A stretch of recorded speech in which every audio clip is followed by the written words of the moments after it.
And so if everybody's not knowing what's going on, the plants are dying, the customer's angry. And if the customers are angry, they're canceling.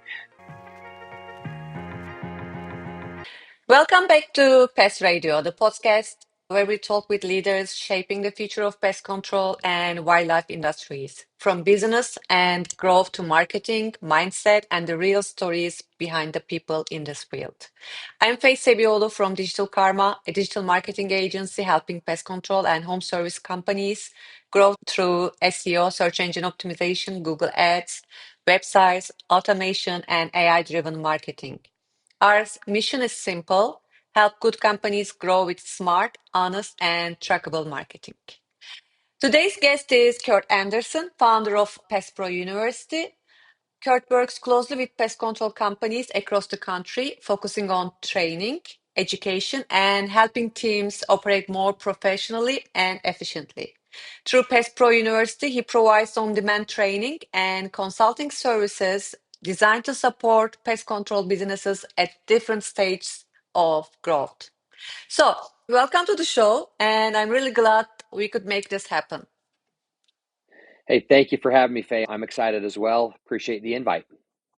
Okay, so I know a little bit about Pest Pro University. When we met at Pest World in Orlando, we talked about it a little bit. But for listeners who may not know you and Pest Pro University yet, what is Pest Pro University and what problems are you solving for pest control companies today? Yeah, so we're an online training company, and the problems that we're solving are trying to help companies become more effective and efficient in their training. There's so many things that cause difficulties to get their people up to speed.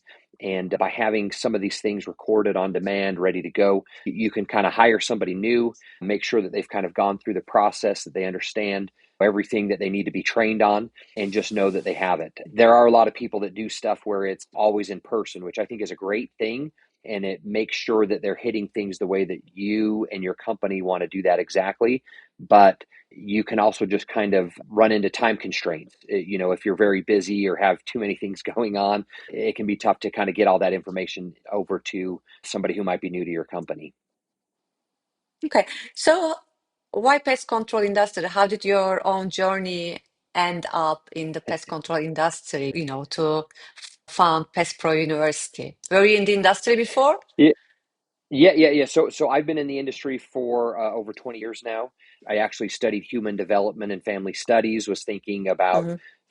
going into therapy, and honestly, the jobs that were out there were less than what I was making at my part-time job. Jumped into pest control. I've been in here forever. Started out as a technician. I've been in sales. I've been a manager. I've been an owner, kind of every level of things that are going on. And the industry keeps holding me in and making sure that I stay in the pest control industry. And I'm grateful for it and I love it. But yeah, it was just kind of running into all the problems that I kind of talked about, being a smaller size company, to say, hey, look, we just hired somebody. We went and did, I sat in a classroom with him and I showed him all my PowerPoints, taught him all the things that I know. And he maybe didn't show up the next day or a week later, or was just there for the summer as they were looking for jobs or something like that. And then you got to start over. And those days become, kind of almost pointless if they're not going to stay with you long term. So it was kind of like, hey, look, let's get all this information out there and ease the process of training for new hires. And then, of course, for anybody who wants to be in it long term as well, give them education, knowledge, understanding, and make it so that it's a growth industry for them and not just a job, but more of a career. So you're an entrepreneur, good. And you knew the industry before. Yes, yes. And so I guess I haven't thought of myself as an entrepreneur in the past, but Hmm. just life changes, things happen, and you have an idea, a thought, something kind of comes out, and it's, hey, look, let's go for it and see what we can make happen. When did you the Pest Pro University? When did it start? I guess in 2021, so about 4 years ago, was our kind of first thing that we went. It was a sad situation for us. At first, we only had, like 3 hours of technician training was about it. But we made promises to people that this was our idea, the direction we were going, and that if they paid the year in full, We would Uh-huh. never change their prices, stuff like that. And so they kind of jumped in.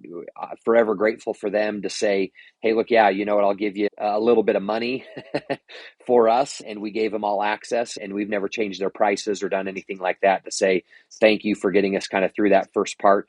From just 3 hours of technician training, we're over 15 hours of tech training now. There's tests, there's CEUs, there's office staff, there's business management, there's sales training. So we've continued to expand and build, at all different levels to grow the company as a whole. Mm. So your training is delivered on demand videos. So what are the biggest advantages of this format compared to traditional in-person or ride-along training in pest control? Yeah, that's a great question.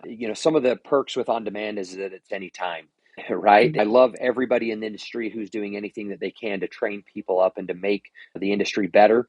But if you have a day where it's, hey, look, we're all going to meet here at this day and it's in Mhm. person and we're going to have the best people out there, well, then you got to shut down your office. You're not getting services done. You're not doing any of that other kind of stuff, and everybody's there, and then you get 8, 10 great hours. Of course it is great, but it's just still very difficult to get to that point or to have everybody be able to show up. And so with the on demand, it can be, hey, look, weekly, we are going to take information from one great person and we'll go over this topic or subject or something like that. And then we'll discuss it as a group and we'll learn and grow and get better. You can't always plan Mhm. stuff to happen on stormy days, but hey, snowstorm or a big rainstorm happened or something like that. Hey, why don't you come on in? We'll watch all these videos together. We'll do this type of training and learning. And then you've got a full day's worth of work for everybody. Things are just great to continue to build knowledge and information and make sure that everybody's just well equipped to do the job that they're getting paid to do. So it provides flexibility, I guess. Absolutely. And part of it too is that we've gone through a number of times and have a number of customers that every once in a while there's a little bit of a tweak to say, hey, we kind of said this or did that. We're able to go back through, adjust it, edit it, and make sure that it's just the best Mhm. possible training that we can have. And as we do that, I think that everybody kind of grows from it, gets better from it, and it is just better because of it. And so it's something that continues to build and continues to grow and just makes it applicable for everybody so that everybody's doing well. When people hear training in pest control industry, they often think it is only for technicians. So what types of online trainings do you provide apart from technical trainings, and who are they designed for? Sales teams, office staff? Yeah, yeah, great question. So we have 5 courses right now, and we want to be able to train everybody, right? Again, as I kind of mentioned to you before, the biggest issue that I had as an owner of a small company was, hey, look, we just hired this guy, but we got one guy out in the field. I've got some services to do. All these things are happening, but I've got to work on marketing. I've got to make sure that the office knows what they're doing. I've got to make sure that all these things are just going well. And it was just very, very difficult to say, hey, look, I can be everywhere at once, right? Usually, if you pulled in somebody for the office staff, it's like, hey, shadow this person, and they'll tell you everything that they need to know. Well, that's kind of hard to get into the real nitty gritty of it, right? And to say, hey, Mhm. look, what's happening? How does this actually work? And so we just said, hey, look, what are the biggest concerns? What are all the areas that somebody might need when they're in office staff, which can be canceling customers, it can be accounts receivable, it can be customer service in general. So we just piled a whole bunch of information and content and interviewed people that have been doing it forever and pieced together some things for the office staff. I mentioned we have business management as well, things that where it is, hey, better ways to market, how to build their community, a whole bunch of that stuff to kind of say, hey, look, some people go to school, they have all this knowledge and information and have done this type of thing before. And other people are just saying, you know what, I was a great technician and I think that I could do my own business. So let me take a hack at it. And they're just not totally prepared. So we have the Mhm. business management. There's also a sales training. I'm out of Utah, and I think a lot of people mostly know for companies out of the state of Utah is that we get a lot of heavy door to door and Yeah, collection. I know. So see, there you go. That's kind of what we're known for. We It- do that a lot. yeah, I heard it at my first Pest World, so I got the idea. In Utah, that most of the companies still do door to door. Yep. And look, it's a great way to grow, and not everybody needs to do it. The pros and cons for it. But the bottom line is that sales are sales, right?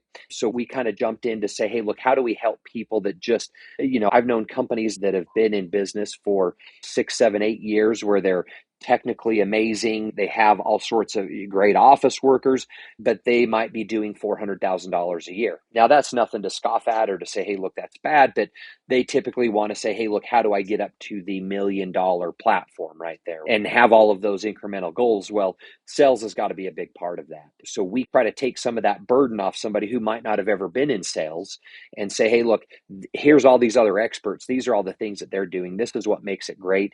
And then again, you just have a place to rely on people to say, hey, look, yeah, this is how we're going to do this or that. And, you grow your business and you do your thing. Hey, let us help. There's so many things that a business owner needs to be.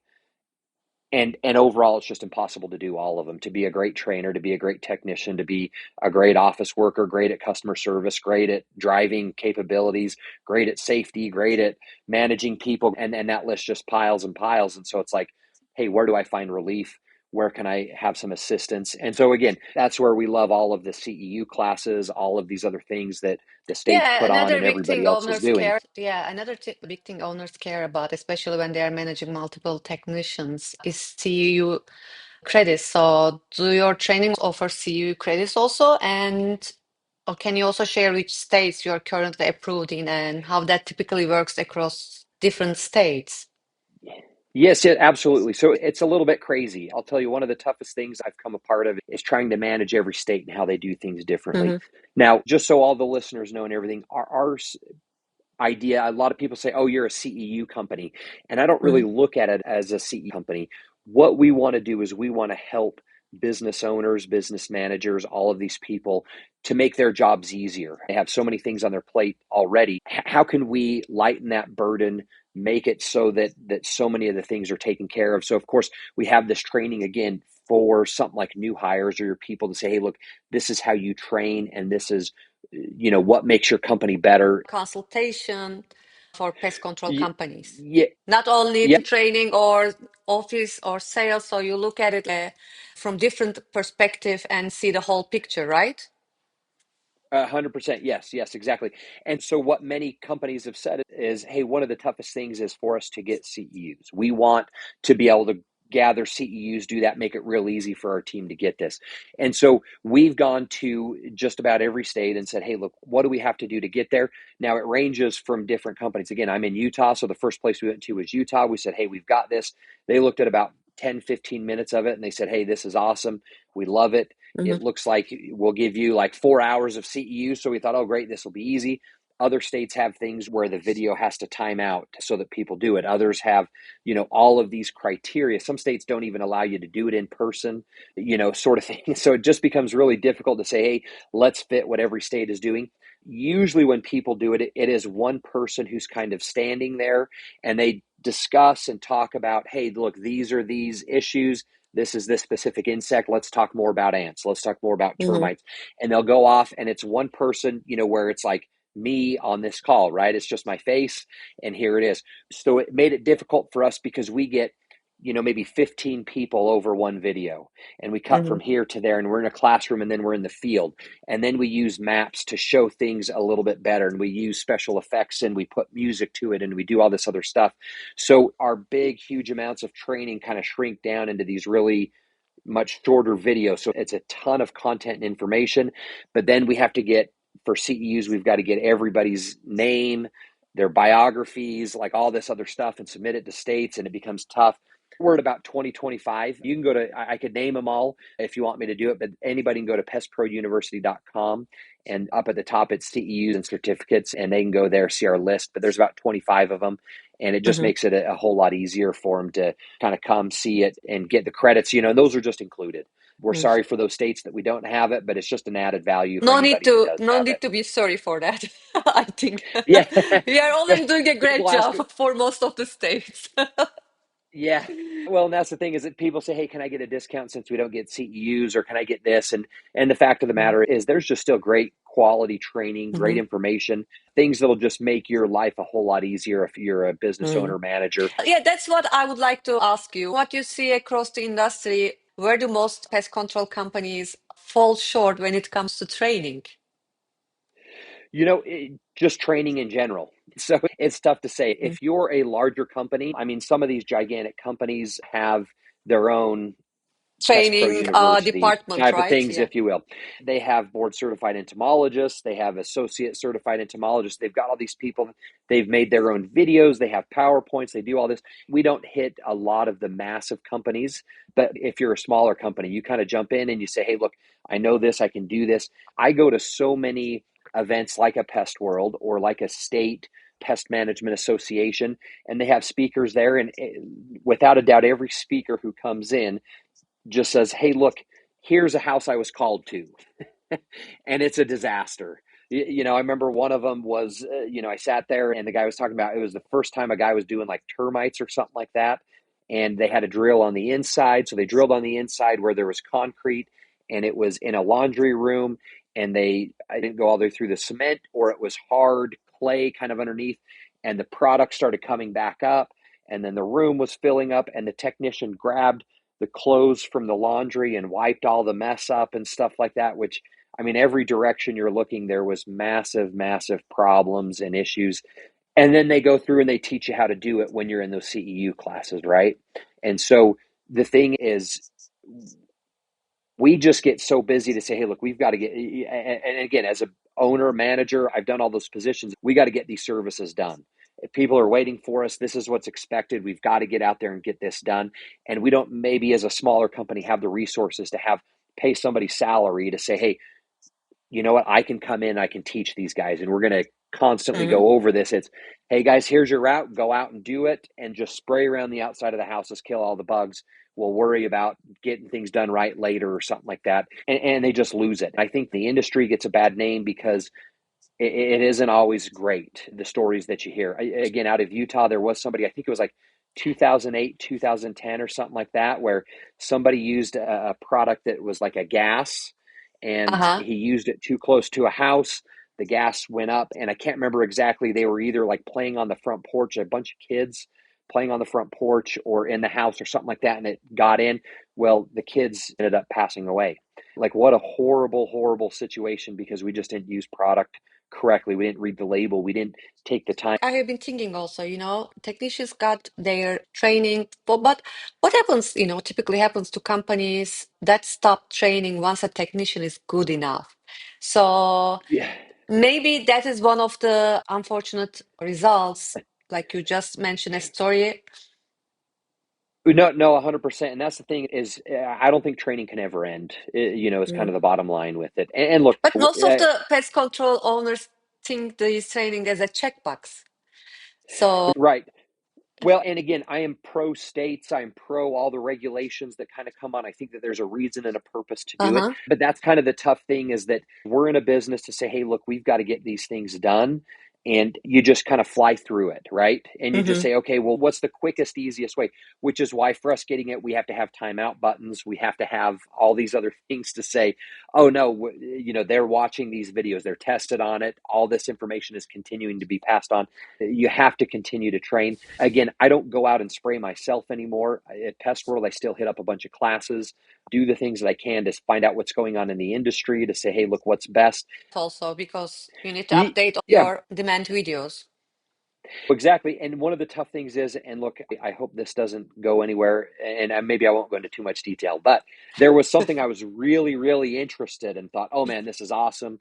I need to know more about this." And I went to a class there at Pest World, and the person there, I mean, she was brilliant, absolutely just great with all the knowledge, the information. But then I kind of came to me as like somebody in the situation where I'm like, if I'm a technician, or if I am one going out and doing it, the things that were discussed would never even come into my realm of thought of the job that I'm actually doing. But you get the credit, you check the box, right?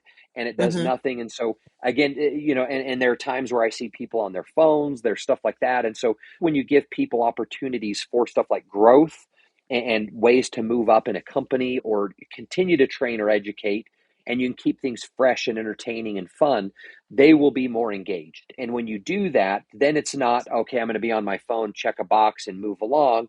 It's, we've got to make the industry, our people, our, who are handling products, who are doing all this, we've got to make them better. So I I think that was there's a thinking lot of about steps that we it. can take. Yeah. Yeah, I attend some of the sessions at the Pest Pro because I would also like to learn more about the industry. I was thinking Mhm. about it. Why not, if you want your credit, why not, there should be a box where people should leave their phones there, before the Yeah, session. that would be good. Let's If do you it. want the credits. Yeah, yeah. Something like that. Or look, I don't know what the answer is always. I mean, Mm, our answer is to say, hey, look, let's not have it where it's, a little more abstract. And again, with this person, I have nothing but the highest amounts of respect for him.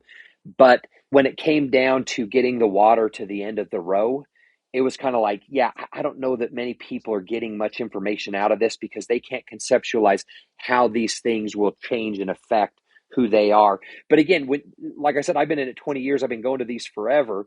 It can be pretty redundant, where it's like, hey, this is what's going on. And you think, mhm. it's hard not to say, oh, well, I feel like I know a lot of stuff. I'm good. I don't need to do this anymore. And sometimes it does become tough to try to show up to all the events and to do stuff like that when there are so I many more know. things going on in life. So when a pest control company truly commits to training, what is the first change you usually notice in technicians, office staff, or customer experience? Oh, great question. To me, it's culture. In those moments, I don't know many people. Like sometimes people say, hey, we're a lazy generation, or we're this, or, something like that. Mm-hmm. I honestly think that people want to be fulfilled. Nobody wants to say, hey, look, I just go out and I spray. I spray Mm-hmm. for bugs. They want to be a pest management professional, right? Mm-hmm. And so if you kind of have that training and it's not just, hey, look, you're just my spray guy. I can find any other spray guy that can do your job. So you just go out there and you shut your mouth and you do what I ask you to do. Otherwise, I'm going to find somebody else to do the job type of thing, right? If you can go in and you start training and you get into it where you're saying, hey, look, let's level these guys up. And they're not, hey, I'm the bug guy, I'm the sprayer. It's, I'm a pest management professional. And that means that I have to be certified in these things. I have to know this stuff. I have to go out there and do this. And then there's repercussions for bad decisions that I make. And so when we go out and we do things that way, all of a sudden the whole demeanor of everybody in the company changes. If you're just, hey, I just answer phones at work, no, you're not. You're a customer service representative. You're an integral, important part of this business. And the way that you talk to people, the way that you help them helps the business, helps people. You give people peace of mind. You do all this other stuff. And then all of a sudden, when you can kind of push things that direction and say, hey, this is where we are, man, the culture, everybody becomes Yes, you are right happier, about, more involved. yes. Yeah, it's a cultural thing. Yeah. Because one thing I see a lot is, I'm sure you do too, is owners thinking of training as not a revenue driver. So, but in reality, training impacts upsells, renewals, customer confidence, callbacks, and even how well office staff books jobs. So, from your experience, how does proper training actually add value on the revenue side for pest control companies? Where do you see the biggest financial impact? I see it all over the place, actually. It's massive to kind of build something. When you're saying, how do you get from here to here? Hmm. It is massive. And you mentioned it all. Look, like the thing is, if you do something where you just say, hey, look, you just go out and spray, they're not trained to actually take care of the problems, to inspect, to know exactly what's going on out there. What's going to happen is guys are going to go out and spray, and it's going to be like, oh, hey, actually, this is for, spider mites, which this product doesn't take care of them, and so sort of thing in your typical product. And so if everybody's not knowing what's going on, the plants are dying, the customer's angry, and if the customers are angry, they're canceling. Then they're yelling at the customer service representatives, and then they think that the techs are idiots, and then the routes are getting more spread out because too many people are canceling. So you just look at it all those ways when you say, hey, what's the revenue, what's the bottom line? It's one of those kind of almost invisible costs to sit there and to say, hey, oh yeah, I'm going to pay for all of this training, I'm going to do these things for what? For nothing. And it's not the right way to do it because, again, just like with all those things that I said, if you can train your technicians, they do it right. Your office staff knows how to answer the questions. Your salespeople are doing well. Your business is set up right. Then all of a sudden you're saving money on chemical costs. You're saving money on callbacks. That means saving money on gas. That means saving money on time. That means your techs are going to stay longer Yeah, because I they haven't don't have thought to go about back to the same house. road management, the products, how you use the products. Yeah, all of those things. And so, and again, it's just a little bit of time and effort, but those little bit of time and effort save so much money down the line that it's crazy. I mean, I've got stories. We do a little bit of consulting with companies, and some of the things that we've been able to help people kind of get over a few humps with is amazing to say, oh, this is how this is done, and to just kind of clear up that culture to make things run smoother, to get people into kind of the right mind frame. And then again, once you do that and the systems are built and in place, you can just keep on humming along and make sure that you're doing things the right way. Money keeps coming in. People will pay because the problems are actually taken care of and everybody's happy. So the revenue implications for training are massive. So, is there one skill or behavior you see improve the fastest once training becomes consistent? If you put You consistent know, training as a culture at your company, what is the first thing you see improve the fastest? you know what? That's a great question. And, the thing that just popped into my head was probably morale. I think people want to feel whole. They don't want to show up and just say, hey, I'm the sprayer. But if you give them responsibility and you say, hey, look, we're depending upon you so much so that we're investing this time and money into you so that you can train and become better, they love that. Morale is up. All of a sudden, he or she are saying, oh man, this is great. I want to do this. I want to be a part of this. Mm. And I love it that they're investing in me and doing this. And so I'm going to prove to them that they're doing the right thing. So, as you're kind of saying that, I think morale is the biggest change that immediately happens once you jump into that. Look, there can be times that you've got to keep the training up and doing well because if you can't be consistent and Everything, helpful like on everything, you stuff, should, yeah. yeah, and look, when it does happen, in literally almost every experience, 98% of the time, we'll say, if you give people that, they just want to do a better job, and you critique them and you say, hey, these are the things that we need to see better from you Hmm. in these situations, people will do it. And then all of a sudden, you're just like, oh, great. Very few over 20 years have I just said, look, we continue to talk about this and you're not doing a better job. Like, is there a reason I should keep you on staff? And usually they're like, no, I'm really not into this. And you're like, hey, well, we appreciate you while you were here. Let's move along. We'll find other people. We'll do that because you wouldn't want somebody if they're really not into it either. And so I would say majority of the time people want responsibility. They want to be trusted. They want to be invested in. And when you do that, it pays dividends. And so morale is the biggest change that I see right We out of all the want gate. to feel important on what we are doing, I guess, because it's not only about money, we spend our time like 8 hours per day, and we want to feel important on how we spend that 8 hours, I guess. Yeah, yeah, And more than just a paycheck. yeah, it's more than just a paycheck, I guess. So, what is one problem owners often to try to fix with hiring or marketing, but it's actually a training issue? Well, oh, a lot of things. I mean, there's time I've heard just from so many people. They say, "Hey, well, if I could get the right guy, or if I could afford the right people," and look, if you're dealing with a lot of these big companies and you're trying to fight for technicians or employees and say, "Hey, look, this is my guy," and they're jumping to another company. I mean, those things can be difficult. But again, if you have the right systems and the right processes in place, and you're doing the things that you're supposed to do, those people will develop and they will become the type of people that you want. And so I'm losing track of what your question was. Actually, Do you want to ask that again? I want to, most pest control owners often try to fix things with hiring or marketing for revenue, or if they have more customers, they need to hire somebody. But is actually, what is the one problem? All owners often try to fix it with marketing and hiring, but it is actually a training issue. A great point. And I do hear that a lot. Hey, if I could hire the right guys, if the right people were available, my company would be crushing it. Mhm. And the truth of the matter is that that we as owners have to say, hey, look, we might not have a perfect person, but again, Mm-hmm. anybody with the right mindset is the perfect person, and you can mold them and train them and put them into those types of things. I mean, I see problems with people as well where, I've worked with companies that, for instance, starting January of this year, we had 2,000 customers, and by the end of the year, we had 1,800 customers. Often that becomes, hey, look, we've got to put more money into marketing. We've got to do a better job. What's the problem with our marketers? These other types of things. Where in reality, if you don't have anybody cancel, you wouldn't have dropped from 2,000 down to 1,800. So you can always look at other things. Now, obviously, there are things where people are going to move. They're going to have financial hardships. And so some things are just going to happen where there's going to be some level of drop off no matter what.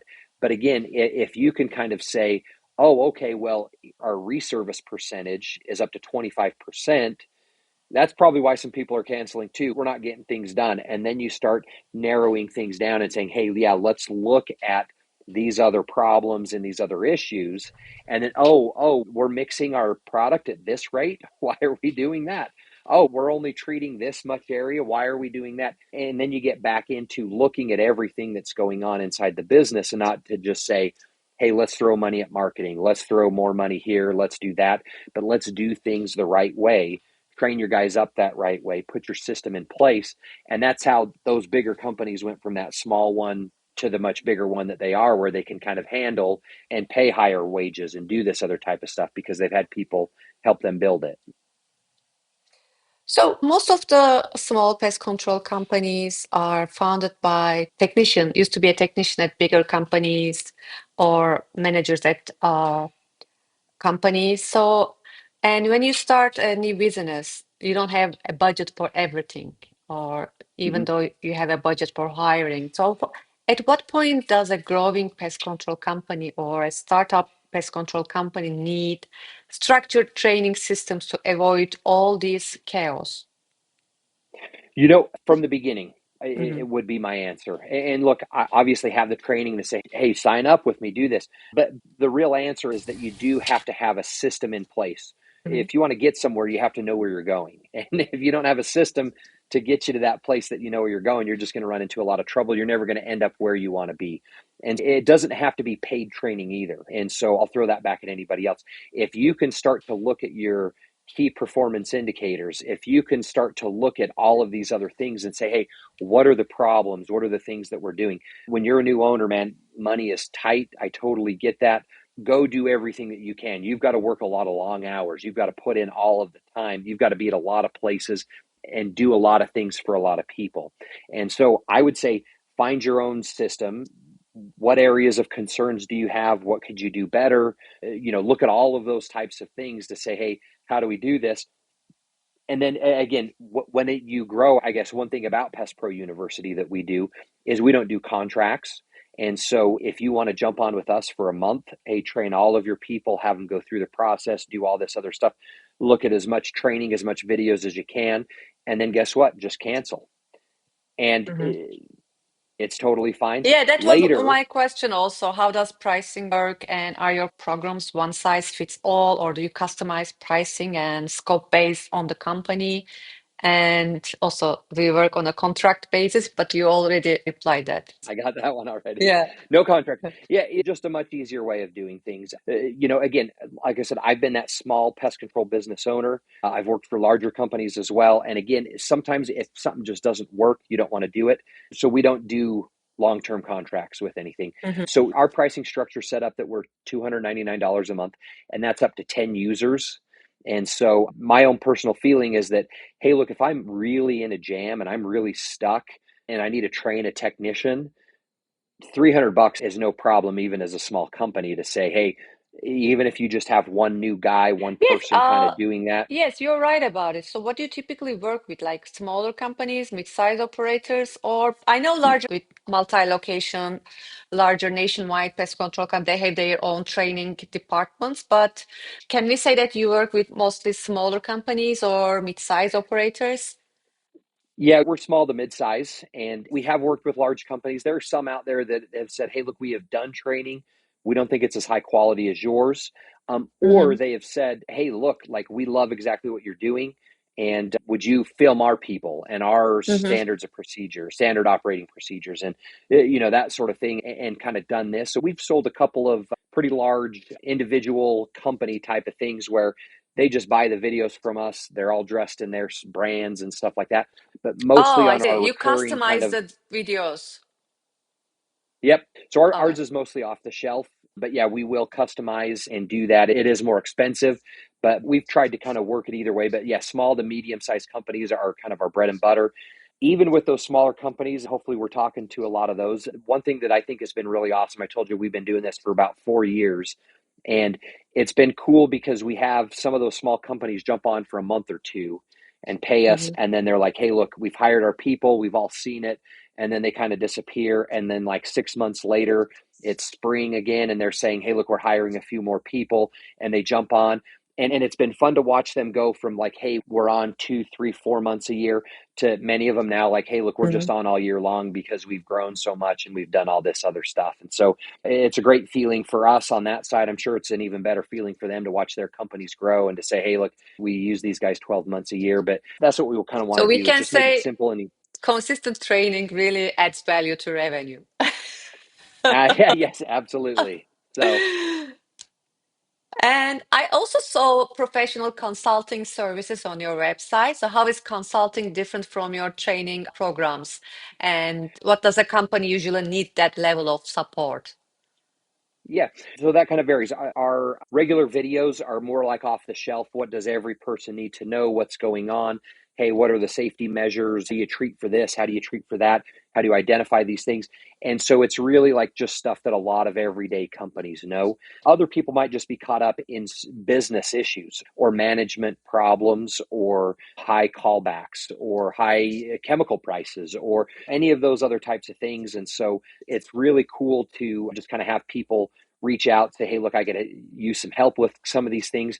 We might have it on there with a price. I think we've said, hey, look, everything is just so different that we usually just do like a consultation call with people, and we just find out, hey, what are your biggest pain points? What's going on? What's happening? And we just kind of ask those questions. And once we get an idea, we put together almost a little plan and say, well, okay, it feels like you maybe need this the most, and kind of talk to them. And we say, hey, look, if you want help with this, we can do in-person stuff. We can do phone calls. We have Mhm. SOPs. We've got all sorts of things written, planned, set out. And then if you kind of go out and say, hey, look, this is what I need, we get you that information and then just make sure that your company continues to grow. We help and support you throughout the process as well. So it's a great system and a great opportunity to say, hey, I want to go from here or here. I'm just really struggling with this, or I can't seem to figure this out. We customize plans to fit exactly what you need. Okay, great. So, where can listeners learn more about Pest Pro University and the resources you offer? Yeah, easiest thing, we're mostly all online, so it's just pestprouniversity.com. Our phone number's on there. I think email's on there as well that you can kind of just reach out. We're very low pressure people. Again, without contracts, people are just typically in great situations with us. We're rooting for the industry as a whole. We root for you as a whole. And so we give answers, we help out. I talk and discuss with people all the time that I think most people would probably charge for. But our thing is like, hey, let's just make it You great. can Let's stop make it, your right? company I'm great. like this too. You can stop it. Yeah, it's I just keep on blurting it. Hey, I would do Yeah. this, I would do that, sort of thing. These are things that you ought to look for. Hey, Kurt, should I pay my guys per service or hourly or on a salary? And it's like, well, You here are the want to positives share and negatives all of the all of them. information. Yes, you want to share. Yeah. So we just honestly, that's just kind of the type of people we are. I just honestly believe in kind of that giver's gain.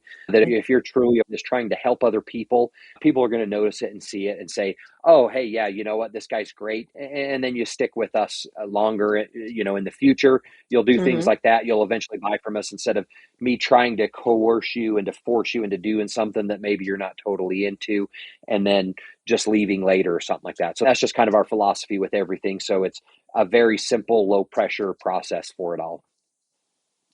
So, thank you very much. But before we wrap up, I want to ask you something I love asking fellow entrepreneurs because regardless of the industry, we all, ride the same roller coaster of wins, setbacks, and growth, and also lessons. So, when you look back at your entrepreneurial journey so far, what has it really been like? What are some big things that truly worked for you? And what are a few things you wish you had done differently? Okay, great question. I appreciate that. Right out of the gate, I think being an entrepreneur, bottom line, is much harder than I anticipated. I've always been a hard worker, always pushed very hard, always been able to do that. And you can look at anybody and say, man, they're the ones with this big business. They do all this, but I feel like I'm doing all the work. And so when you make that change all of a sudden, especially to start, and I don't know how long I was supposed to go with this, but I still remember even with Pest Pro University, I kind of told you it was very humble beginnings with stuff. I did a big advertising thing. I traveled, was doing all this stuff, and I went to a show and it yielded me almost nothing. And I thought, oh crap, this freaking sucks. Like, I was depressed. I was scraping by to just I kind know of the depressed get. part. Luckily, what happened for me in that situation was there honestly times where I was like, I'm not going to do this, but I felt like companies needed this so badly. I couldn't make enough videos and do all this at the same time at the same rate that I wanted to climb and be able to, and it was just hard to kind of manage all of the different things that were going on. Luckily for me, I stayed in it long enough.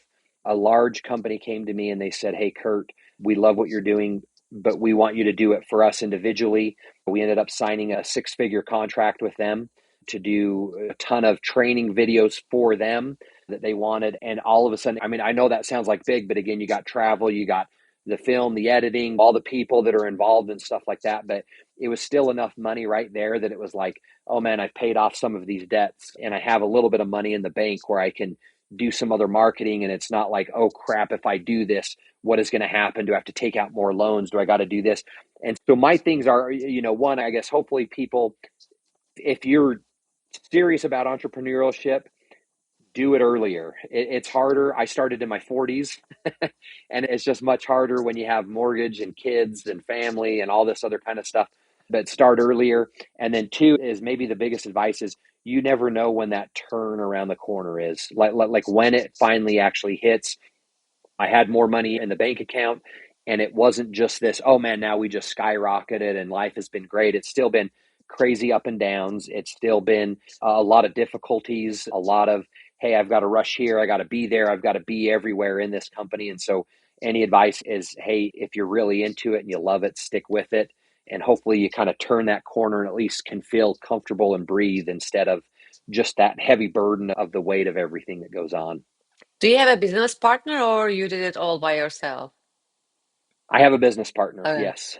it also helps, right? And When feel down and depressed and somebody is there, so he's pulling up.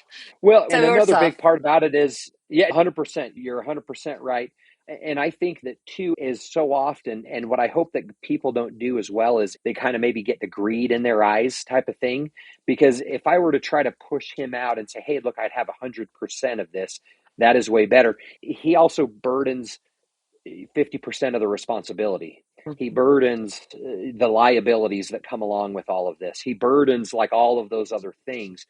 And he's actually been a friend of mine for 30 years. So it's been Mhm. such an awesome experience to grow as a friendship, to grow as a brotherhood, to kind of do all those things. And so there's a lot of people out there that can help you with different areas that you might have weakness and struggle with. And so I talk to people as well that say, nope, this is 100% mine. I know this is going to be big and I'm not going to give away anything. And I'm not saying, hey, give away things, but where you have weaknesses, you have these other things, pull people into your life, allow them in. Sometimes that means giving up a percentage of the company or something. And look, it'll grow faster, it'll be better, they'll support you, they'll sustain you. And that's where you find the right people to surround yourself with and do that as well because it's amazing. I have another question because you work with the pest control industry and wearing your pest control industry hat for a moment. For anyone listening who is thinking about starting their own pest control business and maybe starting over again, what advice would you give them based on everything you have seen working with pest control companies over the years, also work in the pest control industry for the last 20 years? You know what? My advice to them would be do it. The pest control industry has been magnificent to me, and I'm forever grateful for that. So if you're thinking, and I don't know where it is, again, being from Utah, a lot of people are starting out because of sales. A lot of people start out because they were a technician and said, hey, look, I can do it. I would say do it and enjoy it. Many years of my career, I worked for a door to door company that would say, no, we don't talk to other companies. No, we don't do this. We don't want them finding out our secrets. No, we don't want this. And I'm grateful to kind of be away from that mindset and that attitude, because once I dove into the pest control industry, there's been no shortage of people that want to see me succeed and that have pushed me, have networked with me, have introduced me to people and to do this type of thing. It's been fantastic. And so my thing is just get to know your competitors. Some people will be kind of crazy and they'll say, no, I hate you and this is bad and you can't figure this. But I would say the majority of the industry says, hey, look, if I can't do it better than you, then go ahead and take my customers, sort of thing. Like I have to be here every day, I have to show up. And I've had so many people share with me the secrets of their success. Maybe it would be so, so how do I say it? I don't know. But is it that you think you attract it because you also like to share your information, knowledge?